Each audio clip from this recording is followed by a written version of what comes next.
राधे राधे जी। आज की कथा में आप सभी भक्तों का हार्दिक स्वागत है। भगवान श्री कृष्ण आपकी समस्त मनोकामनाओं को पूर्ण करें।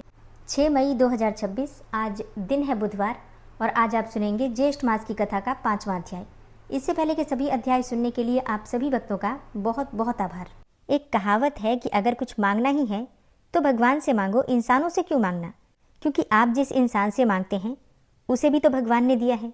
फिर आपको भी भगवान पर ही भरोसा करना चाहिए, क्योंकि जिस भगवान की कृपा से उसे इतना कुछ मिला है तो आपको भी उसी भगवान से सब कुछ प्राप्त हो जाएगा, क्योंकि भगवान की कृपा से ही सबको सब कुछ मिलता है।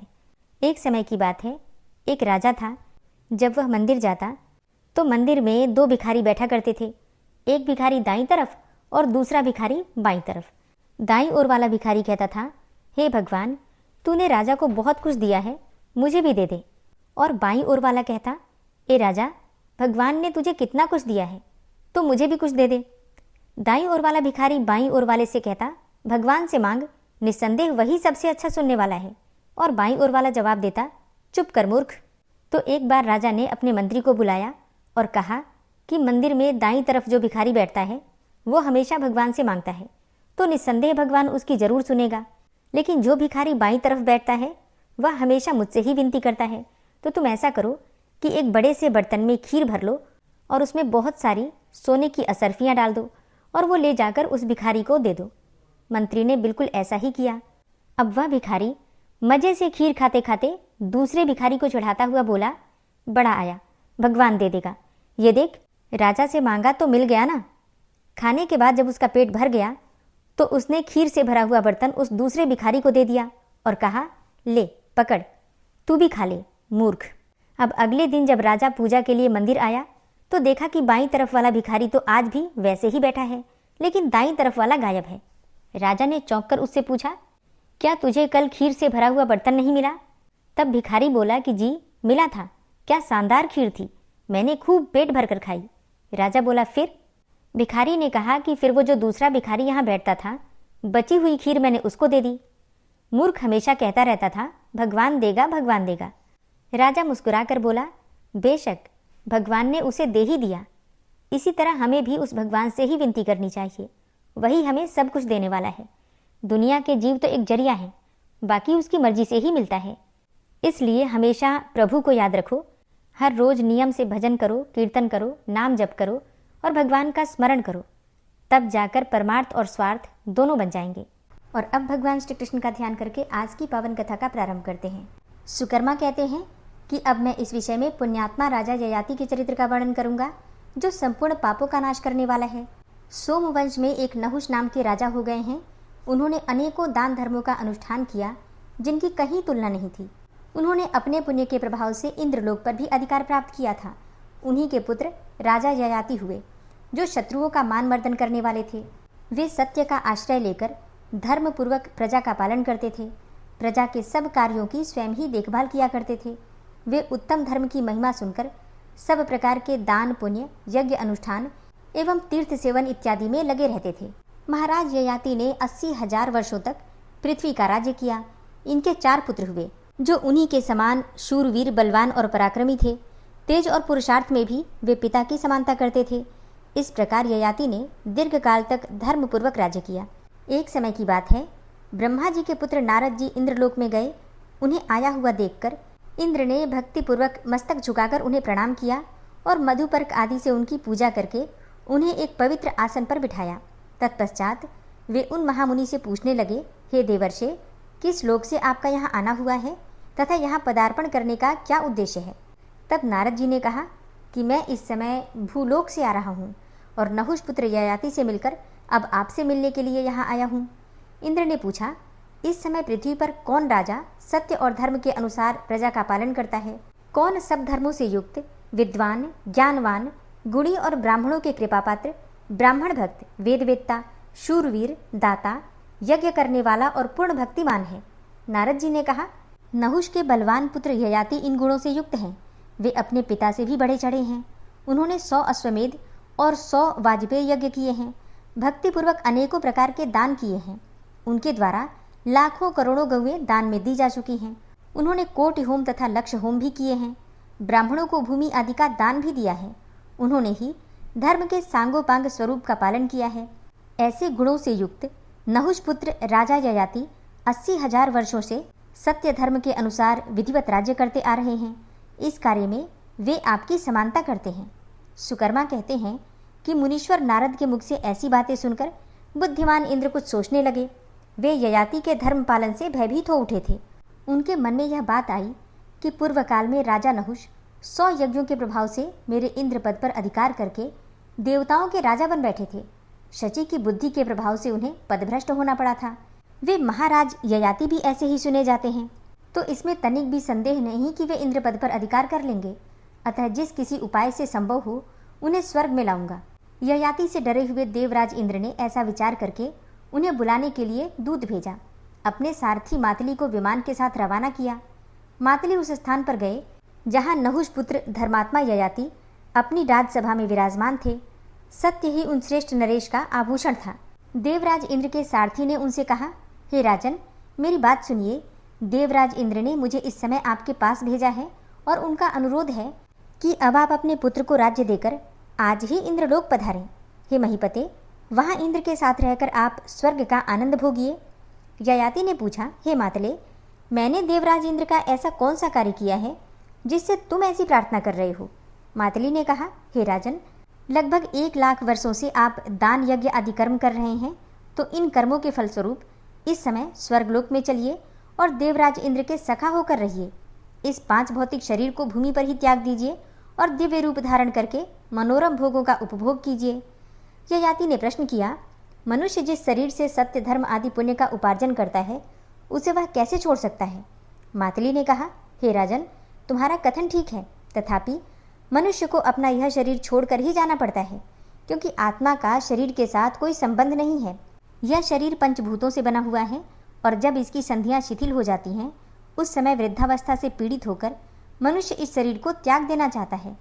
ययाति ने पूछा, हे साधु श्रेष्ठ, यह वृद्धावस्था कैसे उत्पन्न होती है तथा वह शरीर को क्यों पीड़ा देती है? इन सब बातों को विस्तार से समझाओ। मातली ने कहा, हे राजन, पंचभूतों से इस शरीर का निर्माण हुआ है तथा 5 विषयों से यह घिरा हुआ है। वीर्य और रक्त का नाश होने से प्रायः शरीर खोखला हो जाता है। उसमें प्रचंड वायु का प्रकोप होता है। इससे मनुष्य का रंग बदल जाता है और वह दुख से संतप्त और हतबुद्धि हो जाता है। जो स्त्री देखी सुनी होती है उसमें चित्त आसक्त होने से वह सदा भटकता रहता है। शरीर में तृप्ति नहीं होती, क्योंकि उसका चित्त सदा ही लोलुप रहा करता है। जब कामी मनुष्य मांस और रक्त क्षीण होने से दुर्बल हो जाता है तब उसके बाल पक जाते हैं। कामाग्नि से शरीर का शोषण हो जाता है। वृद्ध होने पर भी दिन दिन उसकी कामना बढ़ती ही जाती है। बूढ़ा मनुष्य ज्यों ज्यों स्त्री के सहवास का चिंतन करता है क्यों क्यों उसकी तेज की हानि होती है। अतः काम नाश स्वरूप है, यह नाश के लिए ही उत्पन्न होता है। काम एक भयंकर ज्वर है जो प्राणियों का काल बनकर उत्पन्न होता है। इस प्रकार इस शरीर में जीर्णता जरावस्था आती है। ययाति ने कहा, हे मातले, आत्मा के साथ यह शरीर ही धर्म का रक्षक है, तो भी यह स्वर्ग को नहीं जाता। इसका क्या कारण है, यह बताओ। तो मातली बोले, हे महाराज, 5 भूतों का आपस में ही मेल नहीं है, फिर आत्मा के साथ उनका मेल कैसे हो सकता है? आत्मा के साथ इनका संबंध बिल्कुल नहीं है। शरीर समुदाय में भी संपूर्ण भूतों का पूर्ण संघट नहीं है, क्योंकि जरावस्था से पीड़ित होने पर सभी अपने अपने स्थान को चले जाते हैं। इस शरीर में अधिकांश पृथ्वी का भाग है। यह पृथ्वी की समानता को लेकर ही प्रतिष्ठित है। जैसे पृथ्वी स्थित है उसी प्रकार यह भी यहीं स्थित रहता है। अतः शरीर स्वर्ग को नहीं जाता। ययाति ने कहा, हे मातले, मेरी बात सुनो। जब पाप से भी शरीर गिर जाता है और पुण्य से भी, तब मैं इस पृथ्वी पर पुण्य में भी कोई विशेषता नहीं देखता। जैसे पहले शरीर का पतन होता है उसी प्रकार पुनः दूसरे शरीर का जन्म भी हो जाता है, किंतु उस देह की उत्पत्ति कैसे होती है? तुम मुझे इसका कारण बताओ। तब मातली बोले, हे राजन, नारकी पुरुषों के अधर्म मात्र से एक ही क्षण में भूतों के द्वारा नूतन शरीर का निर्माण हो जाता है। इसी प्रकार एकमात्र धर्म से ही देवत्व की प्राप्ति कराने वाले दिव्य शरीर की तत्काल उत्पत्ति हो जाती है। उसका आविर्भाव भूतों के सारतत्व से होता है। कर्मों के मेल से जो शरीर उत्पन्न होता है उसे रूप के परिमाण से 4 प्रकार का समझना चाहिए। उद्भिज, स्वेदज, अंडज और जरायुज, यही 4 प्रकार के शरीर हैं। स्थावरों को उद्भिज कहते हैं। उन्हें तृण, गुल्म और लता आदि के रूप में जानना चाहिए। कृमि, कीट और पतंग आदि प्राणी स्वेदज कहलाते हैं। समस्त पक्षी, नाके और मछली आदि जीव अंडज हैं। मनुष्यों और चौपायों को जरायुज जानना चाहिए। भूमि के पानी से सिंच जाने पर बोए हुए अन्न में उसकी गर्मी चली जाती है। फिर वायु से संतप्त होने पर क्षेत्र में बीज जमने लगता है। पहले तपे हुए बीज जब पुनः जल से सींचे जाते हैं तब गर्मी के कारण उनमें मृदुता आ जाती है। फिर वे जड़ के रूप में बदल जाते हैं। उस मूल से अंकुर की उत्पत्ति होती है। अंकुर से पत्ते निकलते हैं और पत्ते से तना, तने से कांड, कांड से प्रभव, प्रभव से दूध और दूध से तंडुल उत्पन्न होता है। तंडुल के पक जाने पर अनाज की खेती तैयार हुई समझी जाती है। अनाजों में शाली अर्थात अगहनी धान से लेकर जौ तक 10 अन्न श्रेष्ठ माने गए हैं। उनमें फल की प्रधानता होती है और शेष अन्न क्षुद्र बताए गए हैं। भक्ष्य, भोज्य, पेय, लेह्य, चोष्य और खाद्य, ये अन्न के 6 भेद हैं तथा मधुर आदि 6 प्रकार के रस हैं। देहधारी उस अन्न को पिंड के समान कौर या ग्रास बनाकर खाते हैं। वह अन्न शरीर के भीतर उदर में पहुंचकर समस्त प्राणों को क्रमशः स्थिर करता है। खाए हुए अपक्व भोजन को वायु 2 भागों में बांट देती है। अन्न के भीतर प्रवेश करके उसे पचाती है और पृथक पृथक गुणों से युक्त करती है। अग्नि के ऊपर जल और जल के ऊपर अन्न को स्थापित करके प्राण स्वयं जल के नीचे स्थित होकर धीरे धीरे जठराग्नि को प्रज्वलित करता है। वायु से उद्दीप्त की हुई अग्नि जल को अधिक गर्म कर देती है। उसकी गर्मी के कारण अन्न सब ओर से भली भांति पच जाता है। पचा हुआ अन्न कीट और रस इन 2 भागों में विभक्त होता है। इनमें कीट मल रूप से बाहर छिद्रों द्वारा शरीर के बाहर निकलता है। 2 कान, 2 नेत्र, 2 नासा छिद्र, जिह्वा, दांत, ओष्ठ, लिंग, गुदा और रोमकूप, यही मल निकलने के 12 मार्ग हैं। इनके द्वारा कफ, पसीने और मलमूत्र आदि के रूप में शरीर का मैल निकलता है। हृदय कमल में शरीर की सब नाड़ियां आबद्ध हैं। उनके मुख में प्राण अन्न का सूक्ष्म रस डाला करता है। वह बारंबार उस रस से नाड़ियों को भरता रहता है तथा रस से भरी हुई नाड़ियां संपूर्ण देह को तृप्त करती रहती हैं। नाड़ियों के मध्य में स्थित हुआ रस शरीर की गर्मी से पकने लगता है और उस रस के जब 2 पाक हो जाते हैं तब उससे त्वचा, मांस, हड्डी, मज्जा, मेद और रुधिर आदि उत्पन्न होते हैं।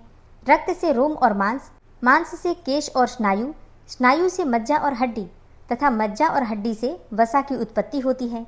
मज्जा से शरीर की उत्पत्ति का कारणभूत वीर्य बनता है।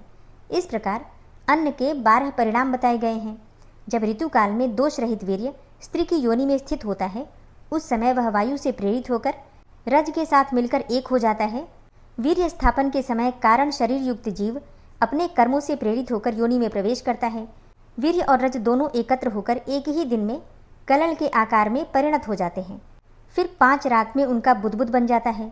तत्पश्चात 1 महीने में ग्रीवा, मस्तक, कंधे, रीढ़ की हड्डी तथा उदर, ये 5 अंग उत्पन्न होते हैं।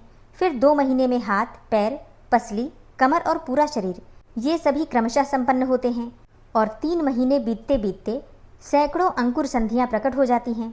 4 महीनों में क्रमशः उंगली आदि अवयव भी उत्पन्न हो जाते हैं। 5 महीनों में मुंह, नाक और कान तैयार हो जाते हैं।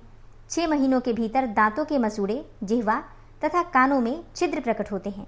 7 महीनों में गुदा, लिंग, अंडकोश, उपस्थ तथा शरीर की संधियां प्रकट हो जाती हैं। 8 मास बीतते बीतते शरीर का प्रत्येक अवयव, केशों सहित पूरा मस्तक तथा अंगों की पृथक पृथक आकृतियां स्पष्ट हो जाती हैं। माता के आहार से जो 6 प्रकार का रस मिलता है उसी के बल से गर्भस्थ बालक की प्रतिदिन पुष्टि होती है। नाभि से जो नाल बंधा होता है उसी के द्वारा बालक को रस की प्राप्ति होती रहती है। तदनंतर शरीर का पूर्ण विकास हो जाने पर जीव को स्मरण शक्ति प्राप्त होती है तथा वह दुख और सुख का अनुभव करने लग जाता है। उसे पूर्व जन्म के किए हुए कर्मों का, यहाँ तक कि निद्रा और शयन आदि का भी स्मरण हो आता है। वह सोचने लगता है, मैंने अब तक हजारों योनियों में अनेकों बार चक्कर लगाया, इस समय अभी अभी जन्म ले रहा हूँ, मुझे पूर्व जन्मों की स्मृति हो आई है। अतः इस जन्म में मैं वह कल्याणकारी कार्य करूँगा जिससे कि मुझे फिर से गर्भ में ना आना पड़े। मैं यहाँ से निकलने पर संसार बंधन की निवृत्ति करने वाले उत्तम ज्ञान को प्राप्त करने का प्रयत्न करूँगा। जीव गर्भवास के महान दुख से पीड़ित होकर कर्मवश माता के उदर में पड़ा पड़ा अपने मोक्ष का उपाय सोचता रहता है। जैसे कोई पर्वत की गुफा में बंद हो जाने पर बड़े दुख से समय बिताता है, उसी प्रकार देहधारी जीव जरायु अर्थात जेर के बंधन में बंधकर बहुत दुखी होता है और बड़े कष्ट से उसमें रह पाता है। जैसे समुद्र में गिरा हुआ मनुष्य दुख से छटपटाने लगता है, वैसे ही गर्भ के जल से अभिषिक्त जीव अत्यंत व्याकुल हो उठता है। जिस प्रकार किसी को लोहे के घड़े में बंद करके आग से पकाया जाए, उसी प्रकार गर्भरूपी कुंभ में डाला हुआ जीव जठराग्नि से पकाया जाता है। आग में तपाकर लाल लाल की हुई बहुत सी सुइयों से निरंतर शरीर को छेदने पर जितना दुख होता है, उससे 8 गुना अधिक कष्ट गर्भ में होता है। गर्भवास से बढ़कर कष्ट कहीं नहीं होता। देहधारियों के लिए गर्भ में रहना इतना भयंकर कष्ट है जिसकी कहीं तुलना नहीं है। इस प्रकार प्राणियों के गर्भजनित दुख का वर्णन किया गया। स्थावर और जंगम सभी प्राणियों को अपने अपने गर्भ के अनुरूप कष्ट होता है। जीव को जन्म के समय गर्भवास की अपेक्षा करोड़ों गुना अधिक पीड़ा होती है और जन्म लेते समय वह मूर्छित हो जाता है। उस समय उसका शरीर हड्डियों से युक्त गोल आकार का होता है, स्नायु बंधन से बंधा रहता है, रक्त मांस और वसा से व्याप्त होता है, मल और मूत्र आदि अपवित्र वस्तुएं उसमें जमा रहती हैं, केश, रोम और नखों से युक्त तथा रोग का आश्रय होता है। मनुष्य का यह शरीर जरा और शोक से परिपूर्ण तथा काल के अग्निमय मुख में स्थित है। इस पर काम और क्रोध के आक्रमण होते रहते हैं। यह भोग की तृष्णा से आतुर, विवेक शून्य और राग द्वेष के वशीभूत होता है। इस देह में 360 हड्डियां तथा 500 मांसपेशियां हैं, ऐसा समझना चाहिए। यह सब ओर से 3.5 करोड़ रोमों द्वारा व्याप्त है तथा स्थूल, सूक्ष्म एवं दृश्य अदृश्य रूप से उतनी ही नाड़ियां भी इसके भीतर फैली हुई हैं। उन्हीं के द्वारा भीतर का अपवित्र मल पसीने आदि के रूप में निकलता रहता है। शरीर में 32 दांत और 20 नख होते हैं। देह के अंदर पित्त एक कुडव अर्थात लगभग 32 तोले आयुर्वेद के अनुसार, और कफ आधा आढ़क अर्थात 4 सेर के लगभग का 1 तौल होता है। वसा 3 पल, कलल 15 पल, वात अर्बुद पल, मेद 10 पल, महारक्त 3 पल, मज्जा उससे चौगुनी अर्थात 12 पल, वीर्य आधा कुडव, बल 1/4 कुडव, मांसपिंड 1000 पल तथा रक्त 100 पल होता है, और मूत्र का कोई नियत माप नहीं है। हे राजन, आत्मा परम शुद्ध है और उसका यह देह रूपी घर जो कर्मों के बंधन से तैयार किया गया है, नितांत अशुद्ध है। इस बात को सदा ही याद रखना चाहिए। वीर्य और रज का संयोग होने पर ही किसी भी योनि में देह की उत्पत्ति होती है तथा यह हमेशा पेशाब और पाखानों से भरा रहता है, इसीलिए इसे अपवित्र माना गया है। जैसे घड़ा बाहर से चिकना होने पर भी यदि विष्ठा से भरा हो तो वह अपवित्र ही समझा जाता है, उसी प्रकार यह देह ऊपर से पंचभूतों द्वारा शुद्ध किया जाने पर भी भीतर की गंदगी के कारण अपवित्र ही माना गया है, जिसमें पहुंचकर पंचगव्य और हविष्यान्न आदि अत्यंत पवित्र पदार्थ भी तत्काल अपवित्र हो जाते हैं। उस शरीर से बढ़कर अशुद्ध भला दूसरा क्या हो सकता है, जिसके द्वारों से निरंतर क्षण क्षण में कफ, मूत्र आदि अपवित्र वस्तुएं बहती रहती हैं। उस अत्यंत अपावन शरीर को कैसे शुद्ध किया जा सकता है? शरीर के छिद्रों का स्पर्श मात्र कर लेने पर हाथ को जल से शुद्ध किया जाता है, तथापि मनुष्य अशुद्ध ही बने रहते हैं, किंतु फिर भी उन्हें देह से वैराग्य नहीं होता। जैसे जन्म से ही काले रंग की ऊन धोने से कभी सफेद नहीं होती, उसी प्रकार यह शरीर धोने से भी पवित्र नहीं हो सकता। मनुष्य अपने शरीर के मल को अपनी आंखों से देखता है, उसके दुर्गंध का अनुभव करता है और उससे बचने के लिए नाक भी दबाता है, किंतु फिर भी उसके मन में वैराग्य नहीं होता। अहो, मोह का कैसा महात्म्य है, जिससे सारा जगत मोहित हो रहा है। अपने शरीर के दोषों को देखकर और सूंघ कर भी वह उससे विरक्त नहीं होता। जो मनुष्य अपने देह की अपवित्र गंध से घृणा करता है, उसे वैराग्य के लिए और क्या उपदेश दिया जा सकता है? यह सारा संसार पवित्र है, केवल शरीर ही अत्यंत अपवित्र है, क्योंकि जन्म काल में इस शरीर के अवयवों का स्पर्श करने से शुद्ध मनुष्य भी अशुद्ध हो जाता है। अपवित्र वस्तु की गंध और लेप को दूर करने के लिए शरीर को नहलाने धोने आदि का विधान है। गंध और लेप की निवृत्ति हो जाने के पश्चात भाव शुद्धि से वस्तुतः मनुष्य शुद्ध होता है। जिसका भीतरी भाव दूषित है, वह यदि आग में भी प्रवेश कर जाए तो भी न तो उसे स्वर्ग मिलता है और ना ही उसे मोक्ष की प्राप्ति होती है। उसे सदा देह के बंधन में ही जकड़े रहना पड़ता है। भाव की शुद्धि ही सबसे बड़ी पवित्रता है और वही प्रत्येक कार्य में श्रेष्ठता का हेतु है। पत्नी और पुत्री दोनों का ही आलिंगन किया जाता है, किंतु पत्नी के आलिंगन में दूसरा भाव होता है और पुत्री के आलिंगन में दूसरा। भिन्न भिन्न वस्तुओं के प्रति मन की वृत्ति में भी भेद हो जाता है। नारी अपने पति का और भाव से चिंतन करती है और पुत्र का और भाव से। तुम यत्नपूर्वक अपने मन को शुद्ध करो। दूसरी बाह्य शुद्धियों से क्या लेना है? जो भाव से पवित्र है, जिसका अंतःकरण शुद्ध हो गया है, वही स्वर्ग तथा मोक्ष को प्राप्त करता है। उत्तम वैराग्य रूपी मिट्टी तथा ज्ञान रूपी निर्मल जल से मांजने धोने पर पुरुष के अविद्या तथा राग रूपी मलमूत्र का लेप नष्ट हो जाता है। इस प्रकार इस शरीर को स्वभावतः अपवित्र माना गया है। केले के वृक्ष की भांति यह सर्वथा सारहीन है। आध्यात्म ज्ञान ही इसका सार है। देह के दोष को जानकर जिसे इससे वैराग्य हो जाता है, वह विद्वान संसार सागर से पार हो जाता है। इस प्रकार महान कष्टदायक जन्मकालीन दुख का वर्णन किया गया। और गर्भ में रहते समय जीव को जो विवेक बुद्धि आदि प्राप्त होती है, वह उसके अज्ञान या फिर दोष से या नाना प्रकार के कर्मों की प्रेरणा से जन्म लेने के पश्चात तुरंत ही नष्ट हो जाती है।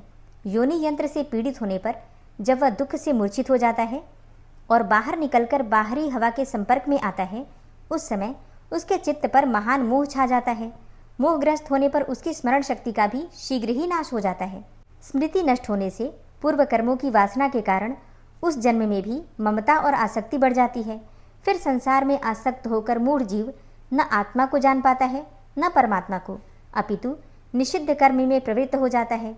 बाल्यकाल में इंद्रियों की वृत्तियां पूर्णतया व्यक्त नहीं होती, इसीलिए बालक महान से महान दुख को सहन करता है, किंतु इच्छा होते हुए भी न तो उसे कह सकता है और न उसका कोई प्रतिकार ही कर सकता है।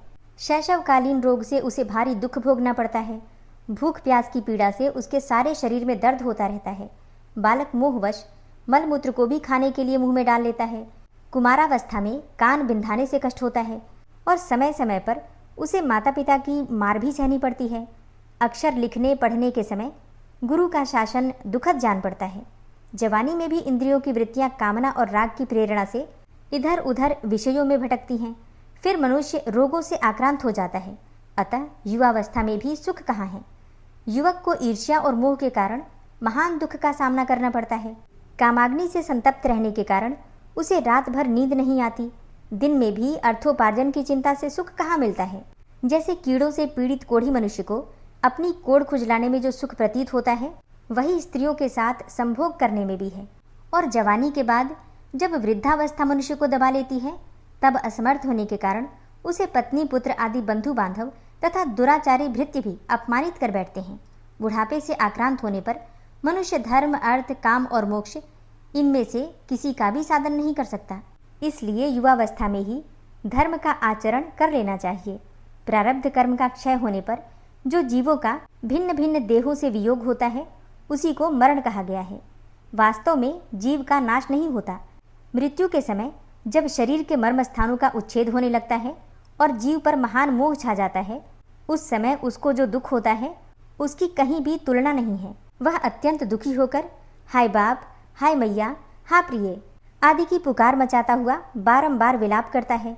जैसे सांप मेंढक को निगल जाता है, उसी प्रकार वह सारे संसार को निगलने वाली मृत्यु का ग्रास बना हुआ है। भाई बंधुओं से उसका साथ छूट जाता है। प्रियजन उसे घेर कर बैठे रहते हैं। वह गरम गरम लंबी सांसें खींचता है, जिससे उसका मुंह सूख जाता है। रह रहकर उसे मूर्छा आ जाती है। बेहोशी की हालत में वह जोर जोर से इधर उधर हाथ पैर पटकने लगता है। अपने काबू में नहीं रहता। लाज छूट जाती है और वह मलमूत्र में सना पड़ा रहता है। उसके कंठ ओठ और तालू सूख जाते हैं। वह बार बार पानी मांगता है और कभी धन के विषय में चिंता करने लगता है। हाय, मेरे मरने के बाद यह किसके हाथ लगेगा। यमदूत उसे कालपाश में बांधकर घसीट ले जाते हैं। उसके कंठ में घर घर आवाज होने लगती है। दूतों के देखते देखते उसकी मृत्यु हो जाती है। जीव एक देह से दूसरी देह में जाता है। सभी जीव सवेरे मलमूत्र की हाजत का कष्ट भोगते हैं। मध्याह्न काल में उन्हें भूख प्यास सताती है और रात्रि में काम वासना तथा नींद के कारण क्लेश उठाते हैं। इस प्रकार संसार का सारा जीवन ही कष्टमय है। हरे कृष्णा। आज की कथा का यहीं पर समापन करती हूँ। इसके आगे का अध्याय आप सुनेंगे कल की कथा में। आज की कथा का विषय थोड़ा गंभीर है, लेकिन विचारणीय है। तो कथा कैसी लगी कमेंट बॉक्स में ज़रूर बताइए।